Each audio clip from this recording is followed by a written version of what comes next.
Eu agradeço a coordenação do segundo Congresso Brasileiro de Filosofia da Libertação, professora Dália, professora Nilza, pelo convite para participar dessa mesa. Me sinto muito honrado de estar aqui com os colegas Luiz Fernando, que vem do Equador, e o professor Guilherme Mariaco, que vem de La Paz, Bolívia. Eu só rapidamente me apresento. Eu sou Roberto Bissuet, sou professor do programa de pós-graduação de Faculdades ESSA, Escola de Teologia em São Leopoldo, e durante a minha trajetória pastoral e acadêmica eu vivi quase 10 anos na Amazônia brasileira, trabalhando com povos indígenas, e de certa forma, por isso, me vinculei às lutas dos povos indígenas em toda a América Latina. Depois, já como professor nessa escola de teologia, eu fui secretário de uma comunidade de educação teológica ecumênica latino-americana e caribenha no início dos anos 2000, e por mais de 5 anos eu pude viajar por toda a América Latina, principalmente a América Central e a região andina, Colômbia, Equador e a Bolívia, e também na Paraguai e Argentina. E em vista dessa experiência, de tudo aquilo que eu fui acumulando nas minhas andanças, eu me interessei muito e descobri, na verdade, a importância da interculturalidade. Não basta apenas uma proposta de diálogo com os povos de outras culturas. É preciso ir mais além.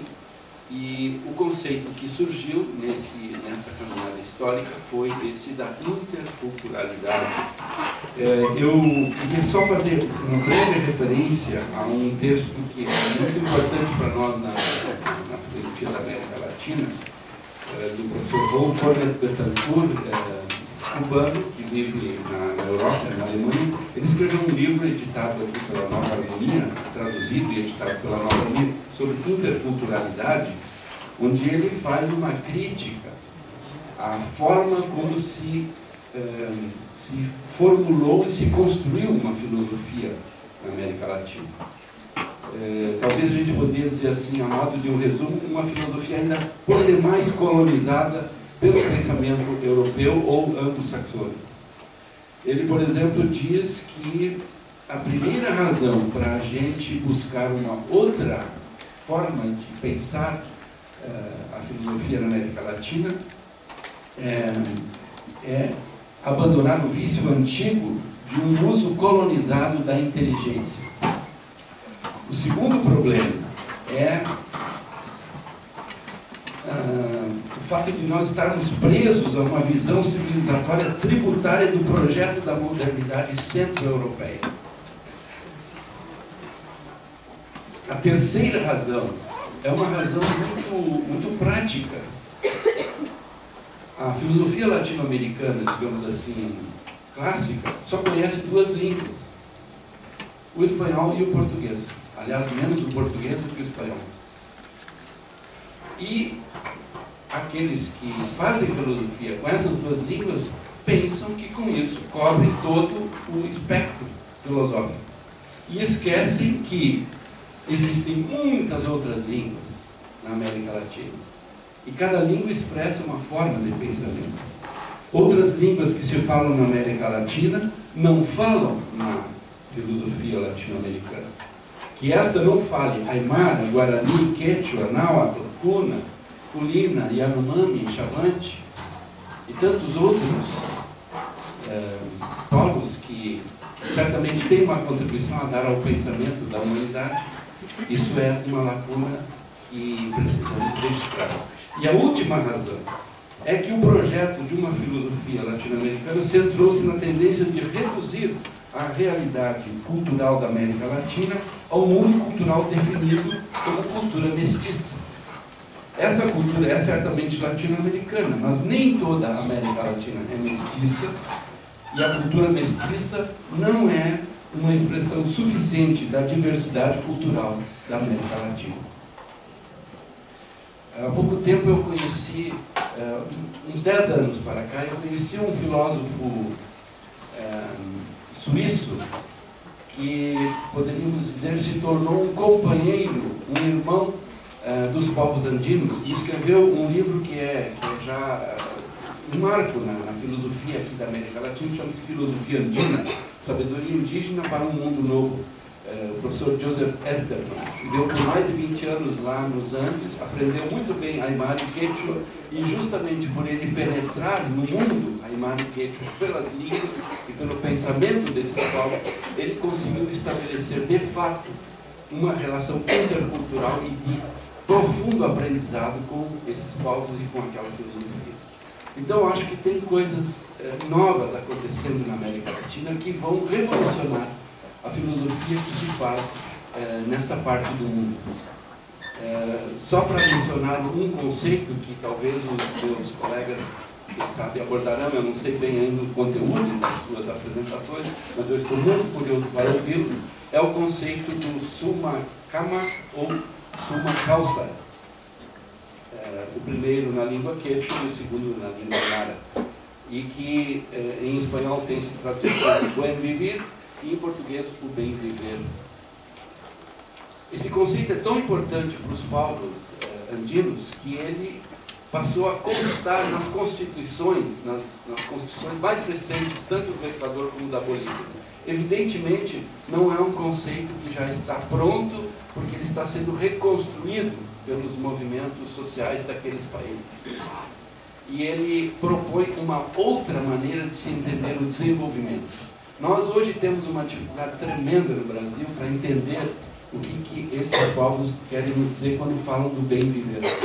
E é porque nós estamos dominados por um pensamento economicista que se traduz por uma concepção muito reduzida de desenvolvimento que praticamente se reduz a crescimento econômico. E todos os candidatos e candidatas que estão na vez nestas eleições não têm mostrado nada além deste pensamento quase que monolítico de desenvolvimento e crescimento econômico.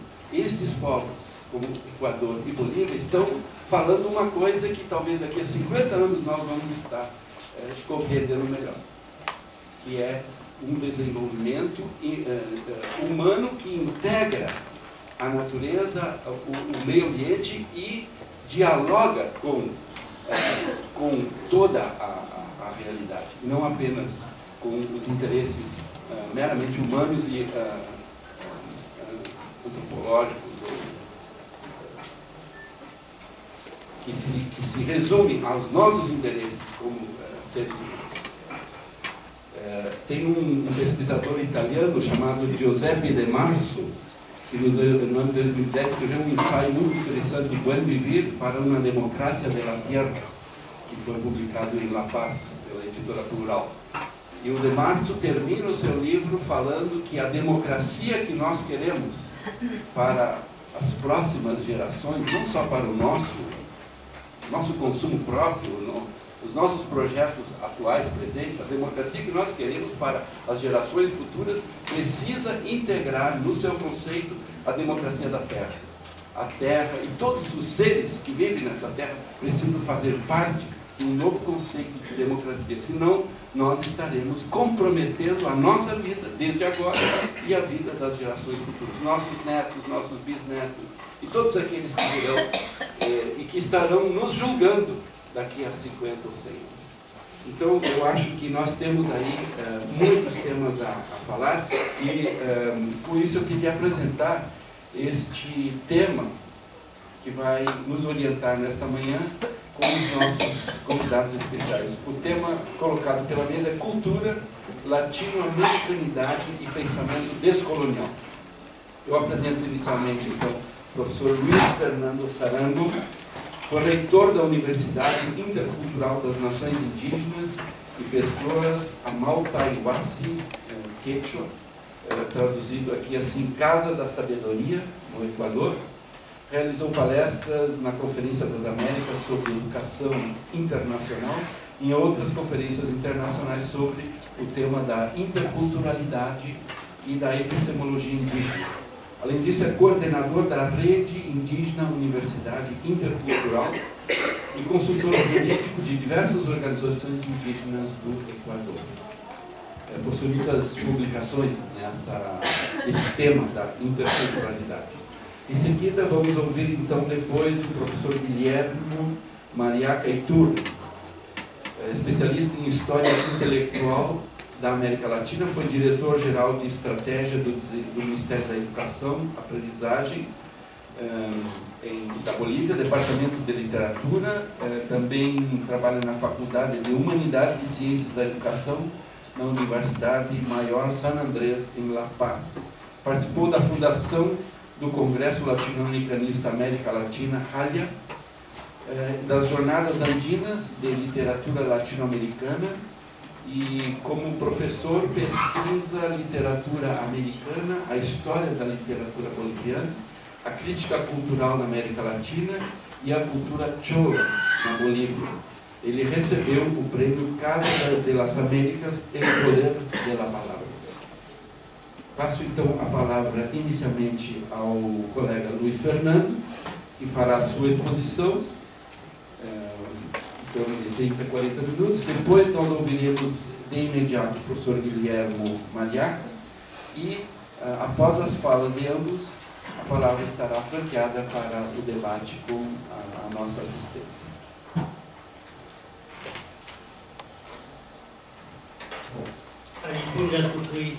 Machicuna. Vengo a decir buenos días a todos y todas. No se puede decir las y los como en castellano porque ya está incluido en otras lenguas el los y las, felizmente. Quisiera primeramente agradecer a las personas, a los compañeros que han organizado este congreso de muchísima importancia, que nos reúne a todos para poder reflexionar en torno, yo diría, a algo fundamental que es de los seres humanos y que siempre fue, creo, el camino más hermoso de todas las civilizaciones, que es filosofar. Filosofar podríamos decir que es hablar, conversar, exponer nuestros pensamientos. Y bueno, tal vez nosotros, digo yo nosotros un tanto como pueblos indígenas, en tanto que pertenezco a uno de los pueblos de las 14 nacionalidades y 18 pueblos, decimos en el Ecuador, podamos parecernos un tanto extremistas, un tanto como podríamos decir fundamentalistas, como siempre a veces la cientificidad está lista para calificarnos cuando hablamos demasiado con el corazón. Entonces, pedirles disculpas desde ya, porque a veces podemos usar algunos términos, algunas palabras que pueden lastimar a la neutralidad, entre comillas, ¿no es cierto?, que siempre los cientistas están cuidando, ¿no? Y lo otro, decirles que este ejercicio que nosotros venimos haciendo también al momento de dialogar, conversamos mucho, nosotros decimos palabrear, ¿no es cierto? Siempre la conversación, el diálogo, siempre el conversatorio, el hablar es algo fundamental, creo que es la principal fuente para poder saber dónde están las sabidurías, para poder transmitir las sabidurías de nuestros pueblos ágrafos, felizmente.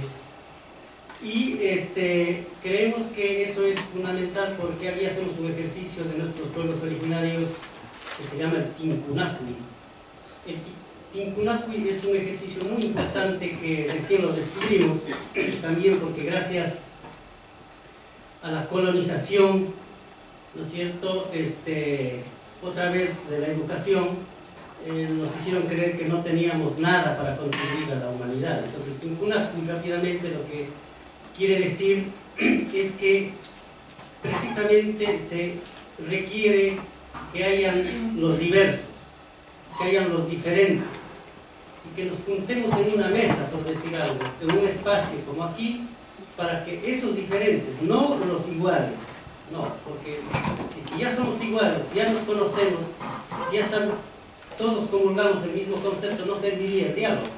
Entonces necesitamos de diferentes, precisamente, para que esos diferentes podamos en un espacio determinado aportar cada uno de los diferentes para sacar algo nuevo.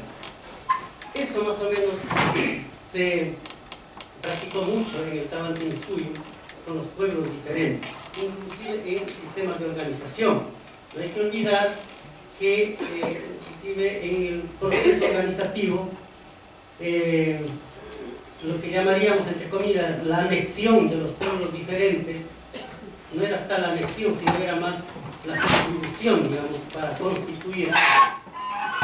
Y cerca de Lima tenemos el templo de Pachacama, en donde hasta ahora se pueden ver los sitios donde se juntaban, llamémosle, entre comillas, los dioses, porque tampoco eran dioses, ¿no?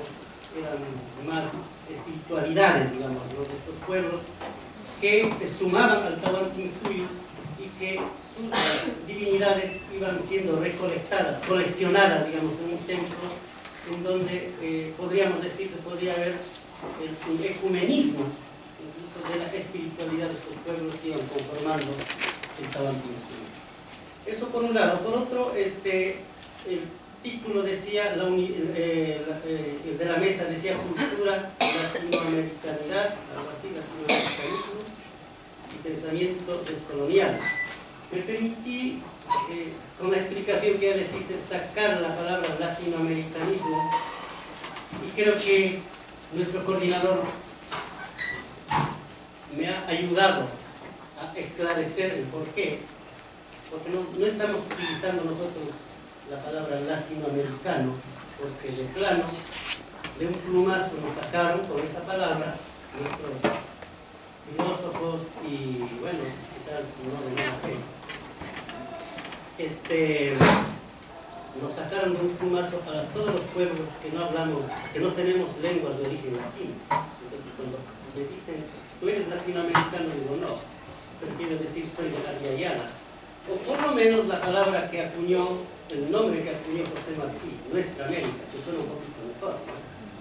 Aunque la palabra América no va con nosotros también, porque por eso nosotros en los encuentros continentales de pueblos indígenas hemos acuñado la palabra Abya Yala, que es un nombre dicho en lengua cuna, que quiere decir sangre viva, sangre vital, sangre, por extensión, tierra de vida, ¿cierto? Porque nosotros queremos demostrar que antes de la llegada de Colón ya vivieron aquí, se desarrollaron civilizaciones y además pues estuvimos más adelantados en ciertos aspectos que luego veremos. Bien, entonces, por favor, voy a tratar de, por intermedio de la experiencia de la Universidad Intercultural Amauta Iguasi, hoy llamada Pluriversidad, intentar de alguna manera acercarme a este tema de cultura y pensamiento descolonial, el aporte, podríamos decir, de este pensamiento, también, desde luego, en un acople, podríamos decir, contributivo a la filosofía de la liberación. Y ahí como datos, rápidamente, de quiénes somos, pues la Universidad Amauta Iguasi originalmente se constituye como universidad en el año 2004 mediante una ley que se emite en ese entonces por el Congreso Nacional, y luego, como muchos de ustedes estarán al tanto, el año pasado, en el mes de noviembre, después de un proceso, entre comillas, de evaluación, porque lo que se hizo es tratar de elaborar parámetros ajenos a nuestra universidad, imponernos esos parámetros, exigirnos, por ejemplo, nosotros estamos trabajando con los Shuar en la Amazonía de Ecuador, querían ver cafeterías, por ejemplo, y no es costumbre de nuestros pueblos, de esos pueblos, por ejemplo, tomar café, ¿no? Pues querían ver cafeterías porque así manda el estándar internacional. Entonces fuimos descalificados porque además la idea eurocéntrica, el mandato eurocéntrico de Correa y los especialistas en universidades lo que hacen es que si no cumples tales requisitos simplemente dejan de ser universidad. Por eso los pueblos indígenas, los pueblos originarios se reunieron, nos reunimos y decidimos continuar con este espacio que antes se llamaba universidad y que hoy se llama pluriversidad. Además hay una explicación. En el 2004, antes de que saliera la ley de creación de la universidad, hicimos todo lo posible para que se reconozca nuestro espacio como pluriversidad, no como universidad. Porque ya sabíamos hacia dónde nos podía llevar ese concepto. Además, no va con nosotros ese concepto, que después vamos a explicar por qué.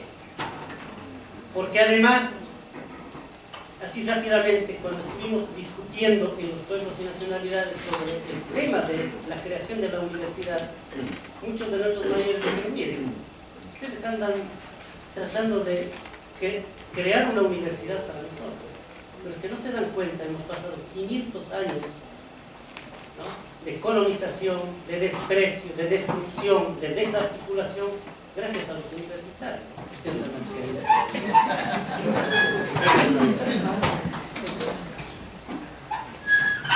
Bien, un poco como para información, tenemos una oficina central en Quito, que está en la calle Gran Colombia y Elizalde.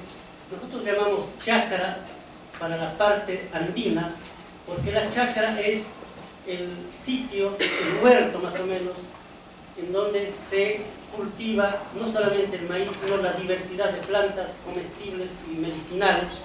La chácara es el centro de vida, básicamente, que nos acompaña.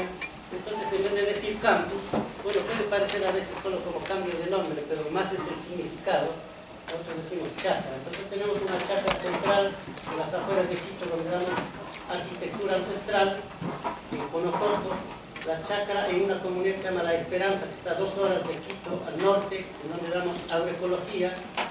Y en Shuar, Aja se llama la chácara, es en Morona, Santiago, donde damos pedagogía intercultural. Y en mi pueblo, en Saraguro, en un sitio llamado Tenta, también damos pedagogía intercultural.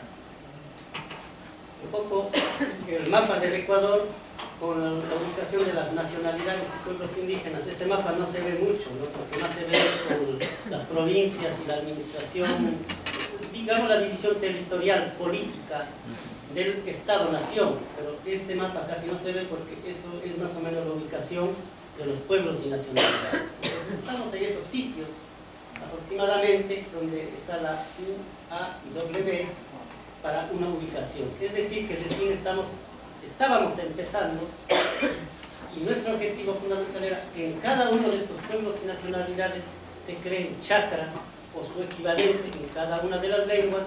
Entonces el proyecto no era solamente ser una universidad o pluriversidad o como se llame, sino deberían haber 14 espacios diferentes, 14, llamemos universidades para entender mejor, pero juntas, haciendo el tincunacu, como les había explicado al inicio.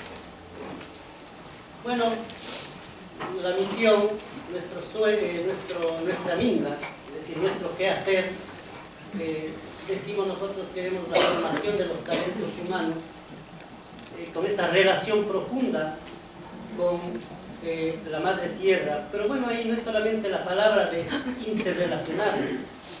Allí tiene mucho que ver la explicación, la lógica del mundo, la racionalidad con la cual se explica el por qué nosotros somos parte de, y que no la tierra sea un objeto de nosotros.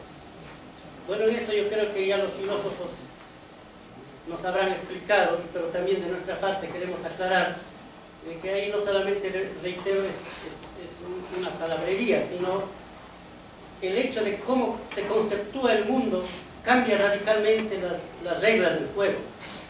Si decimos nosotros somos parte del cosmos, de la organización cósmica, que hay que recordar que cuando llegan los españoles y los portugueses, lo primero que hacen es quitarnos esta posibilidad de la relación con el cosmos, porque lo que hicieron nuestros padres es organizar cósmicamente la Tierra.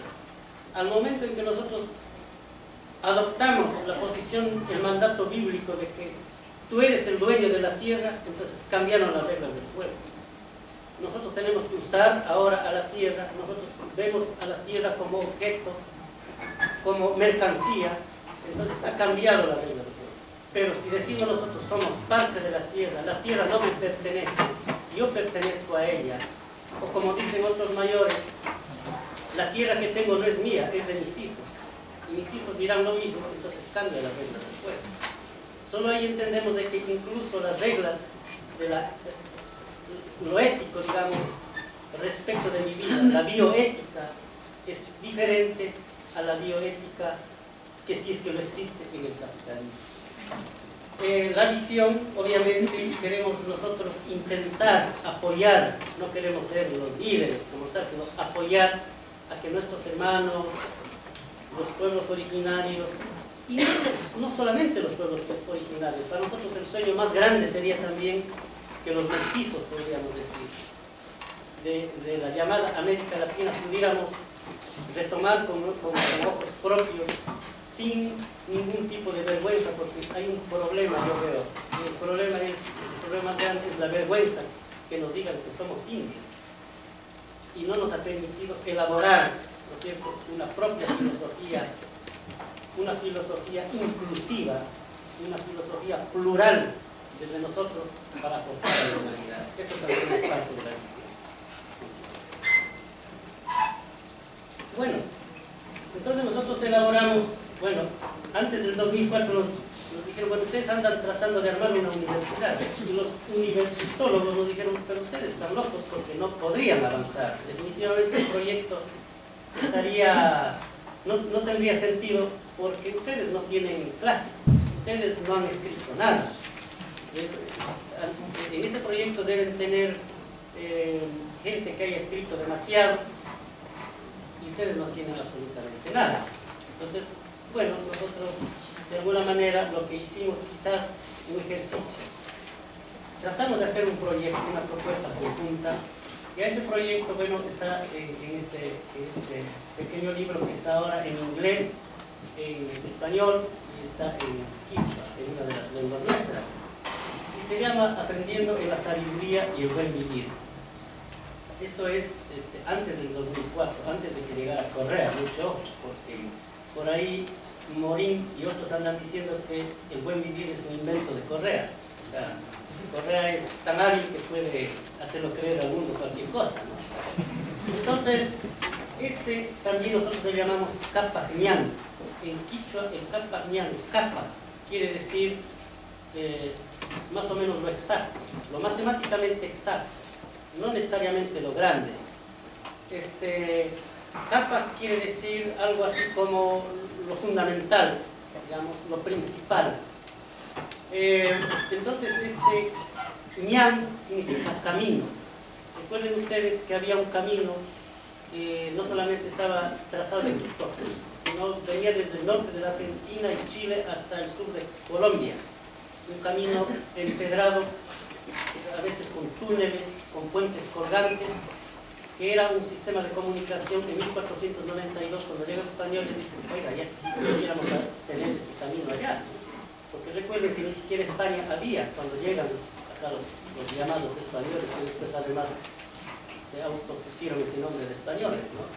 Entonces, el Capac Ñan para nosotros nos hace recordar que nuestros padres ya trazaron un camino. Y ese Capac Ñan físico lo transformamos, ¿no es cierto?, como un símbolo de sabiduría para nosotros, para decir, tenemos nosotros el camino de la sabiduría, que es el Capac Ñan de la sabiduría. Entonces, el profesor Dussel decía, por ejemplo, ayer, que posiblemente nosotros no tenemos definido, ¿no es cierto?, cómo podría ser, cómo va a ser, cuál sería el plan alternativo frente al capitalismo, pero también decía algo fundamental. Sin querer, podríamos estar haciendo ese plan. Bueno, como decir, hay cosas que podemos estar adelantando para ir armando esa propuesta. De nuestra parte, podríamos decir que tenemos un camino. También antes decíamos, no tenemos todavía algo definido, no tenemos un camino. Ahora podemos decir, sí tenemos el camino. El camino es el Capac Ñan. camino grande, el referente grande de la sabiduría es el Kapagyan de la sabiduría. Bueno, un poco para recordarles, el Kapagyan más o menos tiene este trazo. Hay ciudades que están alineadas. Si se tuviera un satélite, bueno, ese tiempo lo hicieron sin tener un satélite. Pero ¿cómo? O sea, no hay necesidad de que tuviéramos un satélite cuando hubo esa conexión, ¿no es cierto? Ese gran libro que tenían nuestros mayores, que era el cosmos.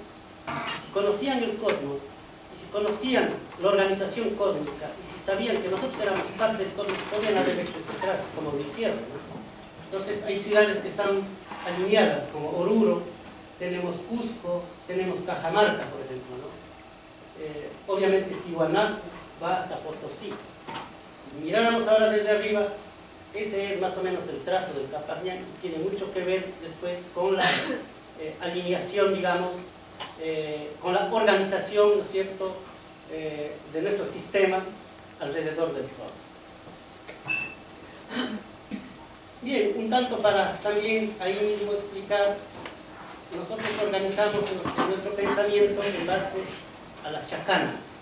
La chacana no es más que, podríamos decir, un visor, una especie de GPS que tiene la virtud de juntar el tiempo y el espacio ahí mismo. El tiempo y espacio, nosotros no podemos decir en nuestras lenguas a la vez en dos partes, como lo hace Occidente, tiempo y espacio. Nosotros tenemos una sola palabra, que es pacha. Pacha, a su vez, quiere decir tiempo y a su vez espacio. El tiempo, por ejemplo, para Occidente tiene pasado, presente y futuro. Para nosotros el pasado es lo que está adelante. Ahí está una flechita, entonces, por ejemplo, mi bisabuelo camina hacia adelante. Después le sigue mi abuelo, después le sigue mi padre, después sigo yo, después siguen mis hijos, mis nietos, mis bisnietos y así sucesivamente. Es un camino, transitan por el Kapagyan, por el gran camino de la sabiduría, el camino de la existencia también podríamos decir de la vida, ¿no? Y entonces, el futuro, que sería para Occidente, para nosotros sería lo que viene. No conocemos con mucha certeza, pero si mis abuelos y mis padres me contaron algo de lo que vivieron, yo podría predecir algo. Y cuando nuestros mayores predecían, decían eran brujos. ¿Por qué? Porque no querían que nosotros sigamos en ese contacto permanente con el cosmos. Había que cortar y ponernos un Dios ahí en medio, ¿cierto? Ese Dios que te ofrece, si estás bien, si vives bien, pues te ofrece el cielo, si vives mal, entre comillas, te vas al infierno. Entonces, en el centro tenemos ahí el ahora, estamos hablando del tiempo, pero ese ahora es como decir una línea que trata de diferenciar entre lo que está delante y lo que viene. Es una línea, es un momento, es este momento, por ejemplo, que estamos viviendo, es una milésima de segundo, que no se vuelve a repetir jamás. Esa línea divisoria entre adelante y lo que viene es el ahora. Ahora miremos en el espacio. Arriba, todo lo que está desde la superficie hacia arriba, el Hawa, que somos nosotros, que no necesariamente es el cielo, podríamos asociarlo con el cosmos, y lo que está abajo, de la superficie hacia abajo, donde básicamente están nuestros mayores, ¿cierto? Por eso es que, bueno, están descansando ahí siempre nuestros mayores. Ahí está la fertilidad, porque se depositan las semillas debajo de la tierra. Si las semillas estuvieran cielo, no brotaría. Está la reproducción, ¿no? Bueno, entonces tenemos también un punto central que equilibra entre arriba y abajo, que sería el aquí. Entonces, el aquí y ahora juntos, podríamos decir que es el punto de mira, el espacio de mira, el foco.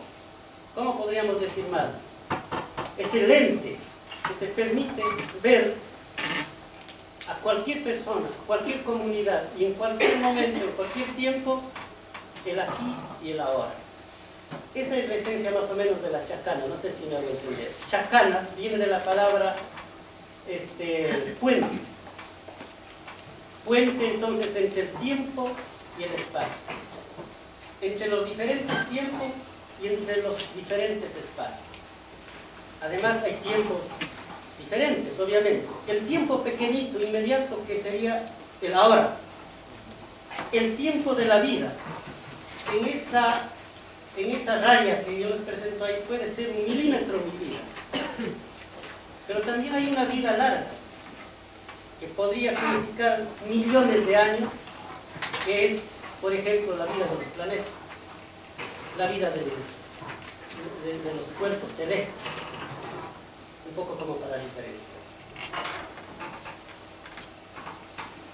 Bueno, la chacana entonces, chacana, bueno, ustedes van a ver que siempre usamos, o se usa, y más que usar, la naturaleza habla por intermedio de los cuadrados, por intermedio de los triángulos, por intermedio de los rombos, y bueno, decimos, solamente son símbolos nada más, ¿no? Porque lo más adelantado es la escritura. José Jorge Carvalho, un profesor de la Universidad de Brasilia, decía alguna vez en una conferencia, claro, es que necesitábamos, los occidentales se olvidan demasiado, por eso necesitaban escribir.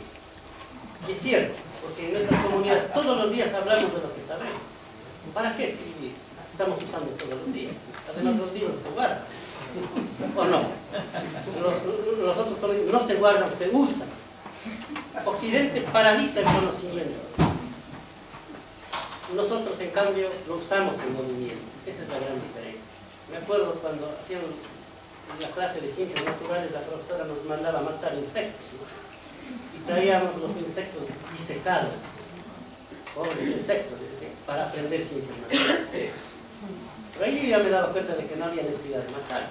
Podíamos salir al campo, pero es que la profesora tenía miedo de la lluvia, porque era civilizada.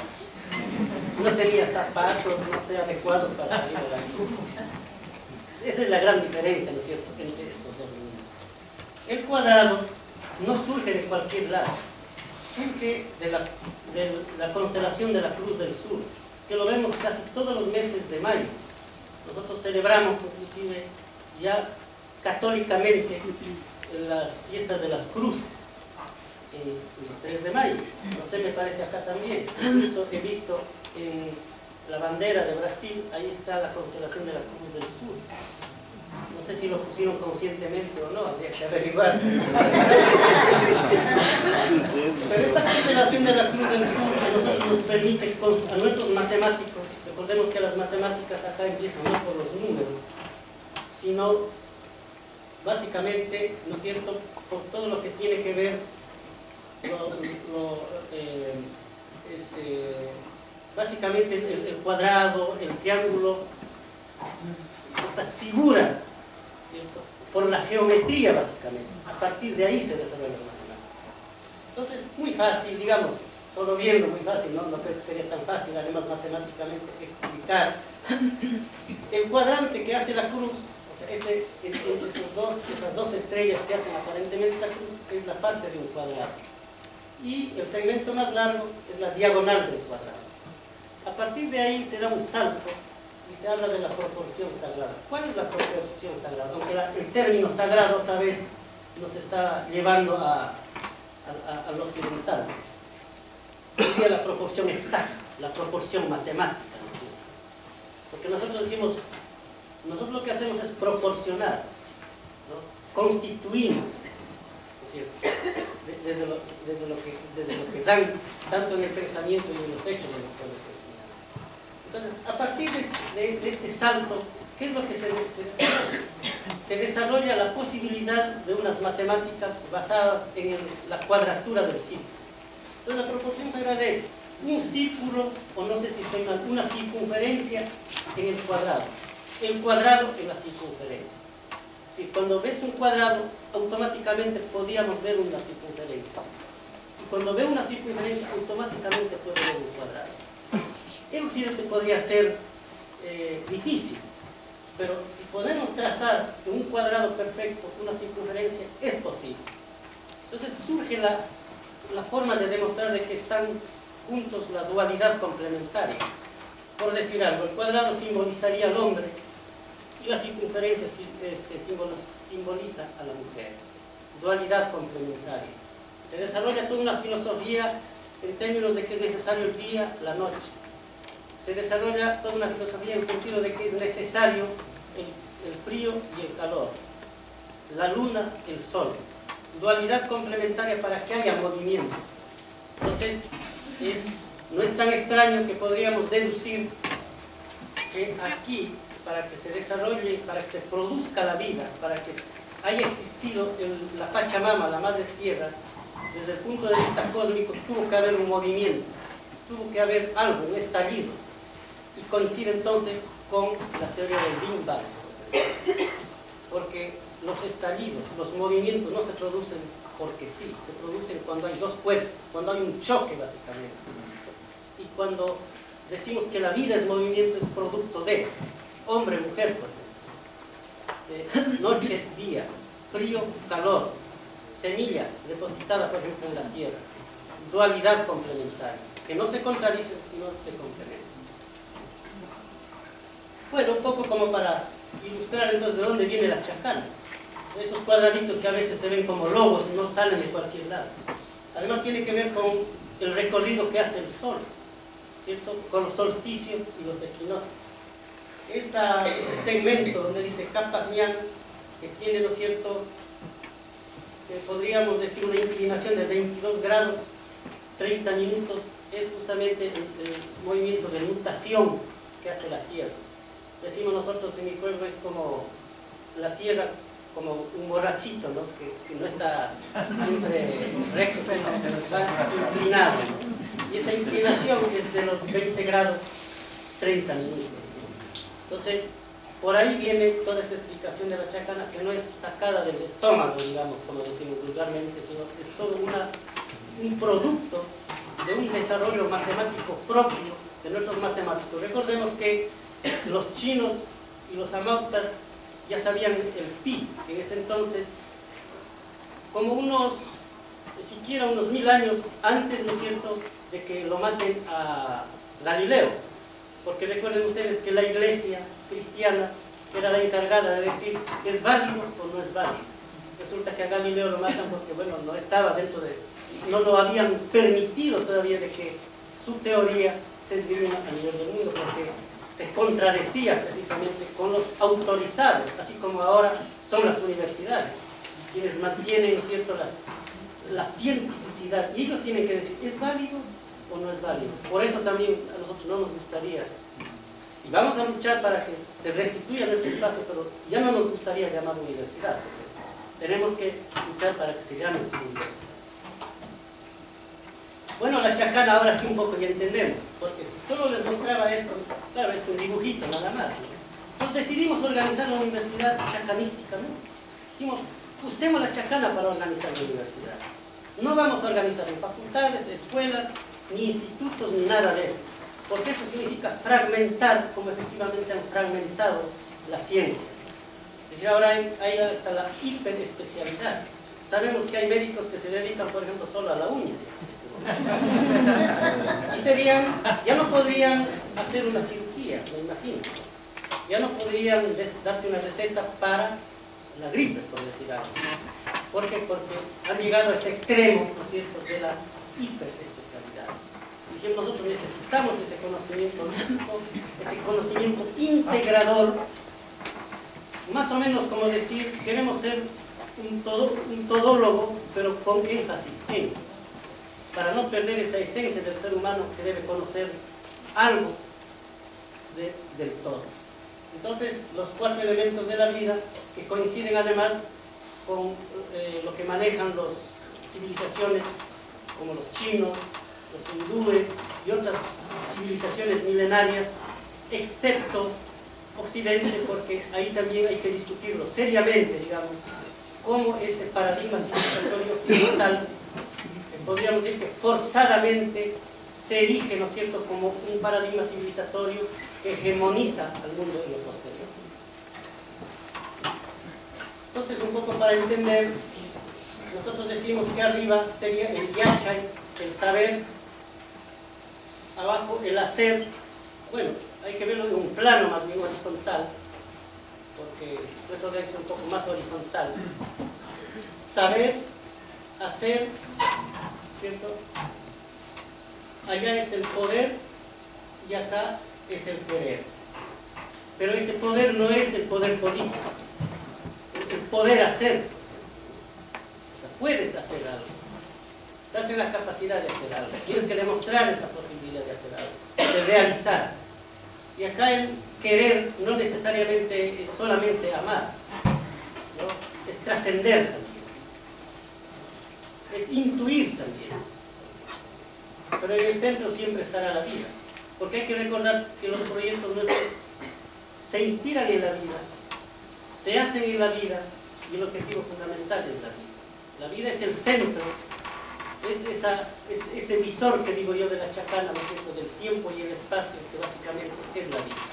No el mercado, como las universidades occidentales, de corte occidental, que a ellos les interesa que los estudiantes o los graduados, el producto, decimos nosotros, con la etiqueta, que es el título, sean pues,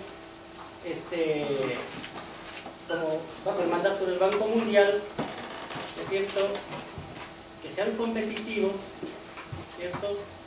Nosotros dicen ustedes como indígenas tienen que ser competitivos, si no, ¿para qué van a tener esa universidad, no? Que tienen que, a ver, las otras palabras mágicas son eficaces, ¿no? ¿No es cierto? Perdón, es bueno, discúlpenme recordaré, pero de la competencia es muy importante. Pero si usted tiene que tener esta posibilidad, ¿no es cierto?, de competir, que en un ámbito comunitario, por ejemplo, sería muy difícil, porque en un ámbito comunitario no se necesita competencia individual. En un ámbito comunitario se necesita cuidarnos entre nosotros. Inclusive, en términos concretos, la comunidad no es solamente la sumatoria de seres humanos, como podemos entender a veces. La comunidad es un grupito de indiecitos que están por ahí, ¿no? La comunidad va más allá de esa relación. Si habíamos hablado antes de que nuestra relación con la tierra, con el cosmos, nosotros somos parte de ella, entonces la comunidad se extiende ¿a qué? A que es parte de mi comunidad, por ejemplo, los cerros. Hasta ahora, en ciertos pueblos, como mi pueblo, tenemos un cerro hembra, un cerro macho, que es parte de mi comunidad. Tenemos las quebradas que ya se están secando el agua, pero bueno, todavía queda la muestra de que hubo agua. Quedan, ¿no es cierto?, los árboles, están las plantas, están los animales, están los sitios sagrados. Y ese es el tejido vivo que nosotros llamamos comunidad, que deberíamos llamar comunidad. Y ya estamos perdiendo la esencia de la comunidad. La relacionalidad. Y obtuvimos, ¿no es cierto?, de alguna manera una sistematización con principios grandes como correspondencia, como proporcionalidad, complementariedad y la reciprocidad. Elementos fundamentales, principios fundamentales, que no necesariamente, a algunos puede parecer como una especie de religiosidad. No, estos son principios. Alguien decía, bueno, mi religión, si ustedes quieren, son las leyes fundamentales de la naturaleza. Bueno, si es que quieren decir que es religión. Estas son parte de las leyes fundamentales de la naturaleza. Entendida también la organización social como parte, ¿no es cierto?, de este sistema natural al cual estamos anclados cósmicamente hablando. Y entonces creamos 4 espacios. No son los espacios que se crean a partir del centro hacia la periferia, sino de la periferia se crea hacia adentro. No sé si me hago entender. Es decir, tiene que haber una armonía entre el centro y las partes, ¿no? Para que no se cree desde el rectorado, en otras palabras, creemos a una facultad, creemos a un instituto, creemos extensión, creemos por acá algún... Todo se emana desde el centro, igual que el pensamiento europeo. O sea, desde el eurocentrismo se creyeron dueños del mundo, ¿no? Inclusive hay pensadores que nos dieron pensando a todos. ¿Quién les dijo den pensando para todo el mundo? Pero nosotros también tenemos la culpa porque los aceptamos, ¿no?, como tales. Entonces, dijimos, ¿qué constituye esta universidad? 4 espacios fundamentales, y son como desafíos, como espacios que nos desafían. la interculturalidad, la cosmovisión, que serían las filosofías, bueno, las cosmovivencias también que dicen nuestros mayores, los mundos de vida y los ingenios para la vida. Las ingenierías realmente deberían llamarse ingenios, porque el hombre se ingenia, y no el hombre debe estar al servicio, ¿no es cierto?, como máquina, al servicio de las ingenierías. Los niveles del aprendizaje. El primer nivel, aprender haciendo comunitariamente, eso es claro, porque nosotros queremos ser consecuentes con lo que hacemos, somos pragmáticos. A mí cuando me tocó arar con los bueyes, digamos, en mi comunidad, mi padre no me dijo, sabes que ya tienes tantos años, mira, voy a hacerte un tallercito pequeño, vamos al pizarrón y te voy a indicar cómo tienes que arar. No me dijo. A mí me dijo, ni siquiera lo había sabido, porque ya desde muy pequeño ya llevaba algunas herramientas, algunos instrumentos que me permitían arar. Cuando tuve más o menos unos 12 años me dijo, toma, te toca ahora. Tomé el arado y empecé a arar. Simplemente, no hubo teoría, hubo la práctica. Nos decimos, primero la práctica, después la teoría. Sí, muchos se asustarán. Sí, pero es que en Occidente también, ¿qué es lo que dice? Hago la teoría, si no me sale la práctica, digo, fue una hipótesis. Pero hasta eso ya se ha desperdiciado dinero, tiempo. 2. El nivel 2. Aprender a aprender. Ese aprender no necesariamente es captar, tragarme datos, llenarme de datos. Cuando nuestros mayores nos reprenden de alguna manera, es que tú no has aprendido. ¿Qué es esa palabra aprender? Para nosotros tiene un significado más grande. Es como, tengo que saber mirar, ¿no es cierto?, cuáles son los errores, cuáles son los aciertos. Es algo más ético para nosotros el aprender. El aprender las cosas buenas, el aprender las cosas malas. No es esa cuestión mecánica de transmitir, clarito lo dicen los occidentales, transmitir conocimiento, transferir conocimiento. Como decía Freire, ¿no es cierto?, como si fuéramos un recipiente vacío en donde nos llenan y nos llenan de datos. Y lo peor es que tenemos que después en el examen hay que devolver exactamente lo que nos dice la transmisión de datos. Es decir, si me dan un libro, tengo que en el examen dar exactamente lo que dice el libro. Y si digo con otras palabras, ya no tengo esa nota.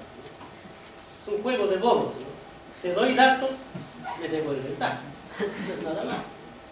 Nivel 3. Aprender a desaprender y a reaprender. Es algo fundamental al momento de escoger nuestros profesores, que nosotros no tenemos profesores, tenemos facilitadores.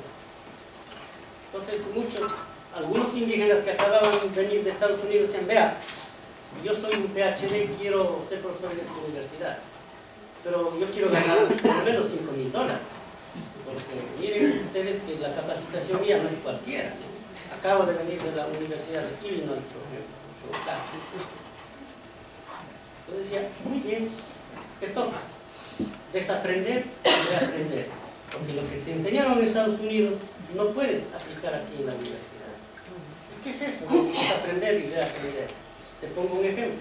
En esta computadora se ha llenado de virus y necesito poner un antivirus. Y luego necesito sacar programas que no me interesan. Porque puede ser que hay programas en inglés, hay un programa de AutoCAD, hay un programa no sé de qué cosa que no me interesa. Yo necesito ahora, para este contexto educativo, necesito otros programas. Y posiblemente te toque crear programas activos. Ese es desaprender y reaprender. Y con la cosa está difícil, mejor me voy nomás a otra universidad. Gracias, mejor. Porque, ¿para qué? 4, aprender a emprender. Y 5, aprender toda la vida.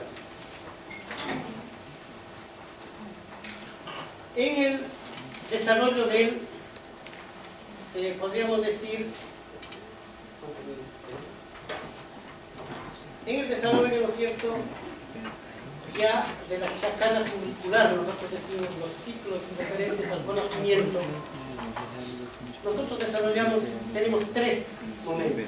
Un primer momento que es el conocimiento originario, un segundo momento el conocimiento occidental o de los otros, y un tercer momento el diálogo de saberes en todas las carreras, en todos los cursos, podríamos decir, y en todas las disciplinas, tenemos que necesariamente tomar estos tres momentos. ¿Por qué?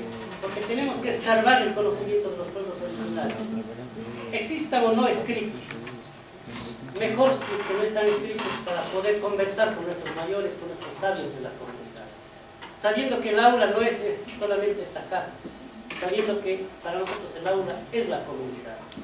Y ahí es que la universidad es comunitaria. Y el conocimiento occidental, no solamente, bueno, el conocimiento de los otros, no solamente es occidental, no solamente es occidente, paradigma civilizatorio occidental. Queremos saber qué pasa con los árabes. Queremos saber cuál es esa relación de pronto que tenemos con los chinos. Sabemos que antes de la llegada de Colón llegaron los chinos. Sabemos que los vikingos estaban por 300 años ahí en Canadá, pero no se dieron cuenta, ellos pensaron que era parte, ¿no sé qué?, de su territorio. Y después llega Colón y dice, hemos descubierto un nuevo mundo. Situación que es falsa. Y el método. Nuestro método se llama vivencial simbólico. Como les decía, vivencial, bueno, como decía Confucio, ¿no es cierto? Si lo vivo, aprendo. Usted decía, no, si lo miro, lo recuerdo. Si me cuentan, me olvido. Pero si vivo, lo aprendo. No me olvido nunca más. Simplemente, entonces, con nuestros estudiantes decíamos, vamos a vivir. Y esto se aplica también en cuestiones de investigación. ¿Quieres hacer una investigación? No vayas a robar datos, porque lo que hacemos es mandamos a nuestros estudiantes a robar datos. Ándate con la cámara, ándate con la grabadora y robas, ¿no? No lo decía por usted. Y luego se escribe textos, se escriben libros. Cuando los mayores, para deshacerse de los investigadores, mienten, entonces eso se publica. Se dice, qué buena investigación. Cuando en la práctica estaban queriendo deshacerse en varias comunidades de estos investigadores, que llegan a extraer, es como en las minas, ¿no? Hay que cavar para extraer información. Bueno, rápidamente los programas, como decía, teníamos en pregrado Ciencias de la Educación, Ingeniería Agroecología, hicimos posgrados investigación intercultural y una maestría en Derechos Humanos y Pueblos Indígenas. Continuamos. Un poquito ahí como para mirar a nuestros graduados, la primera promoción. Tuvimos que, bueno, la túnica esa que se pone para los graduados en las otras universidades, lo vimos, lo miramos también. Bueno, ahora estuve en junio y julio en Alemania, como profesor invitado en la Universidad de Freiburg. Pude también mirar cómo tiene más de 500 años esa universidad, cómo los primeros universitarios tienen que vestir una túnica, y cómo los filósofos anteriores, porque bueno, empezaron todo con la filosofía y la teología, tenían que vestir una túnica. Y de ahí viene es que cuando nos hacen poner esas ropas extrañas para graduarnos. No nos explicaron, de ahí ha venido, o sea, descubrir. Pero nosotros también, para no poner esas túnicas extrañas, tuvimos que estudiar y elaboramos una especie de tocapo. Es una vestimenta especial de los incas, están los cuadrados en la parte posterior y hacia adelante la complementariedad entre la luna y el sol. Cuando tuvimos que usar, ¿no es cierto?, este tipo de vestimenta un poco, bueno, para equiparar tanto el momento de la graduación, pero nosotros con otro sentido con nuestros estudiantes. Ahí, bueno, también pueden copiar esto, puedo dejarlos para todos los compañeros. Este es el modelo de evaluación que nosotros tenemos. Nosotros llamamos la fiesta de la cosecha. Hemos eliminado el examen, literalmente hablando, porque el examen es, el día del examen sobre todo es el momento más triste de los estudiantes. En las universidades es donde se han suicidado los estudiantes. Queríamos nosotros que ese día sea un día de fiesta, un día alegre. Y entonces, como tenían que venir las autoridades de la comunidad, las autoridades de la universidad y los facilitadores para demostrar, era como una casa abierta, para demostrar qué hiciste en este semestre. Y todo el mundo estaba alegre, traíamos comida, la mayor parte de nuestros estudiantes son músicos, traen sus instrumentos, y tiene que ser una fiesta. Y decíamos que era una fiesta porque tenemos que estar alegres y demostrando las cosas que hemos hecho en la práctica. Y de la cosecha, ¿por qué? Porque sembramos para cosechar dentro de la intelectualidad, podríamos decir, dentro de los saberes. Esta es la evaluación que aplicó el CEACIS, el Consejo de Evaluación del Gobierno. Ustedes pueden ver una cantidad de formalidades. Les dejo también un poco para que miren con nuestro sistema. Seguimos ya. Seguimos, por favor. Nos sacamos, según ellos, 26,9 sobre 100. Entonces, suspendieron todo lo que es el pregrado de nuestra universidad, porque no alcanzamos el 50%. Bueno, universidad o universidad, digamos, seguimos. El concepto de universidad, ¿para qué decirles? Que viene, ¿no es cierto?, desde la edad antigua, pasa por la edad media. Seguimos. Ahí hay un término muy importante en universidad. Viene de universitas y unus a uno.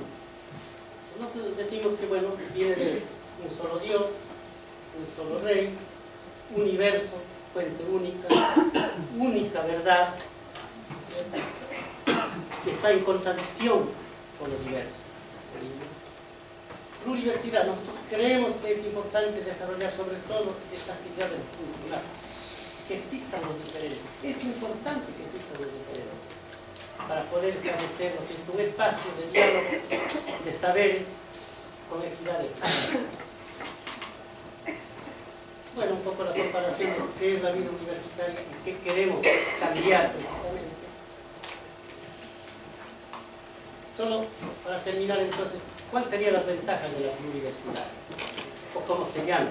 El término de la pluriversidad es un término que hemos adoptado nosotros por ahora. Habría que preguntar también en las lenguas de cada uno de los pueblos. Tenemos una sola autoridad ahora, que es la autoridad de los pueblos originarios. Ya no tenemos que estar pensando en qué medirá el Consejo de Evaluación o el gobierno. Tenemos la libre determinación para producir sabiduría. Tenemos posibilidad de escoger nosotros las carreras, no los burócratas que nos digan qué tenemos que seguir nosotros. Tenemos la capacidad legal y moral para reconocer nuestros títulos. Nuestras autoridades comunitarias van a reconocer nuestros títulos ahora. Y la posibilidad de sentar las bases del Estado plurinacional. Nosotros en la Constitución somos un Estado plurinacional. Pero le decimos, implementemos el Estado plurinacional. Ahí sí nos no, un momentito, es que ¿sabe qué? Que no sé qué, que hay un problema por acá, que cuidado, que... bueno, en fin de cuentas.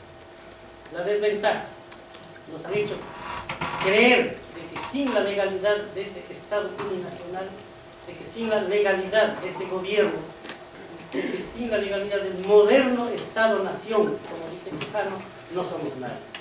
Y frente a eso, frente a ese miedo, también tenemos que